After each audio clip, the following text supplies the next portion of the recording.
Nah, pertanyaan bagi kita sekarang, sudahkah kita mempelajari agama kita dengan baik? Kita mengetahui bahwa agama kita, agama Islam, memiliki rukun. Ada 5 rukun dari rukun Islam. Sudahkah kita pelajari dengan baik? Kemudian sudahkah kita amalkan? Karena rukun Islam itu adalah bentuk amaliyah kita. Ya, yang pertama adalah syahadatu an la ilaha illallah wa anna Muhammadar Rasulullah. Itu sangat mendasar sekali. Rukun yang pertama adalah dasar dari rukun-rukun untuk rukun-rukun yang berikutnya. Tidak ada nilainya sholat, tidak ada nilainya zakat, puasa dan haji, kecuali seorang yang betul-betul sudah menerapkan syahadatain. Syahadatu an la ilaha illallah wa anna Muhammadar Rasulullah. Syahadatu an la ilaha illallah berarti kita mentauhidkan Allah Subhanahu wa taala. Syahadatu anna Muhammadar Rasulullah, kesaksian kita bahwa Nabi Muhammad sallallahu alaihi wasallam, bahwa kita beribadah harus sesuai dengan yang diajarkan oleh Rasulullah sallallahu alaihi wasallam. Dan ini adalah dasar diterimanya amalan kita. Apapun amalan kita kerjakan, jika tidak didasari oleh 2 ini, maka amal itu tertolak. Tidak diterima oleh Allah Subhanahu wa taala. Harus ada tauhid dan harus sesuai dengan ajaran Rasulullah sallallahu alaihi wasallam. Maka kalau kita sholat, kita harus sholat dengan ikhlas, kemudian sholat sesuai dengan sholatnya Rasulullah. Apabila kita menunaikan zakat, hendaklah kita menunaikan zakat karena Allah, kemudian kita mengeluarkan zakat sesuai dengan ajaran Rasulullah. Apabila kita puasa, hendaklah puasa kita karena Allah, kemudian kita puasa sesuai dengan ajaran Rasulullah. Begitu juga apabila kita haji, hendaklah kita melaksanakan haji karena Allah dan sesuai dengan apa yang diajarkan Rasulullah SAW.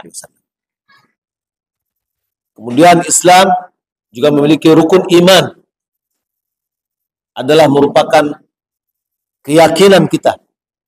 Bagaimana yang sebenarnya kita harus berpunya keyakinan di dalam agama Islam. Maka ini yang harus kita terapkan.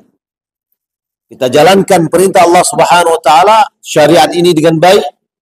Kita hanya jadikan Islam sebagai satu-satunya ideologi kita yang kita terapkan, yang kita amalkan dalam kehidupan kita sehari-hari sampai kita meninggal dunia. Maka Allah Subhanahu wa taala mengatakan, "Wa may inna ad-dina 'inda Allahil Islam." Agama yang diakui di sisi Allah Subhanahu wa taala adalah agama Islam. Ya, ini agama yang diturunkan oleh Allah Subhanahu wa taala kepada Nabi kita Muhammad sallallahu alaihi wasallam. Siapapun seorang muslim yang dia mengatakan dia muslim, dia harus kembali kepada ajaran Nabi Muhammad SAW sehingga dia bisa dikatakan sebagai seorang muslim yang benar. Allah juga mengatakan, "Wa may yabtaghi ghayra al-islam dinan fala yuqbal min. Wa may yabtaghi ghayra al-islam dinan."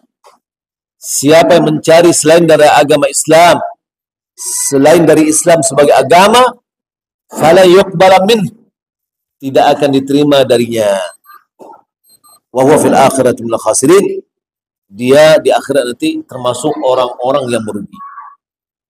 Jadi kewajiban kita di dunia ini adalah menjalankan syariat agama Islam ini, menjalankan Islam dengan baik, beribadah kepada Allah sesuai dengan syariatnya, maka kita akan bisa menjawab dini Islam.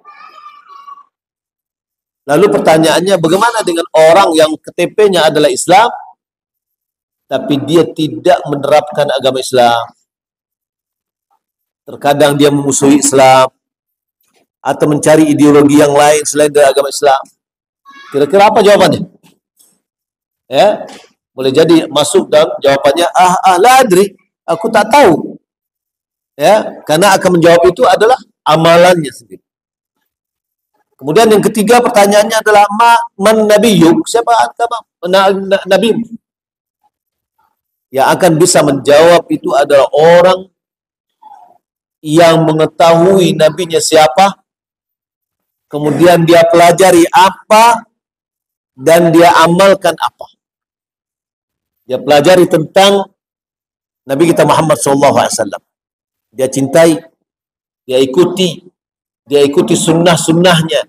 Dia terapkan, dia hidupkan di dalam kehidupannya, atau dia jalankan dalam kehidupannya sunnah-sunnah Rasulullah SAW.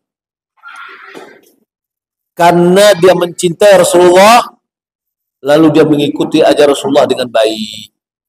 Itulah orang yang akan bisa menjawab, Nabiku adalah Muhammad. Ya. Bagaimana dengan orang yang memusuhi sunnah Rasulullah? Setiap kita ajak dia kepada sunnah Rasulullah, dia musuhi. Setiap kajian-kajian sunnah, dia musuhi. Apakah akan bisa dia, bagaimana dia mengatakan bahwasanya Nabiku adalah Muhammad dalam kehidupannya sehari-hari? Dia menampakkan bahwasanya dia tidak senang dengan ajaran Nabi Muhammad. Dia tidak senang dengan sunnah-sunnah Nabi Muhammad. Maka ini hati-hati bagi kita. Yang akan menjawab pertanyaan itu adalah amalan kita. Yaitu amalan kita yang kita kerjakan selama di dunia. Maka hendaklah kita mencintai Rasulullah SAW. Bagaimana caranya? Kita harus mempelajari, membaca sejarahnya, mengetahui kehidupannya. Maka kalau kita lihat ulama-ulama mengumpulkan hadis-hadis Nabi SAW, ya, itu adalah yang mereka kumpulkan hal-hal yang berkaitan dengan Rasulullah SAW. Hari-hari Nabi itu seperti apa?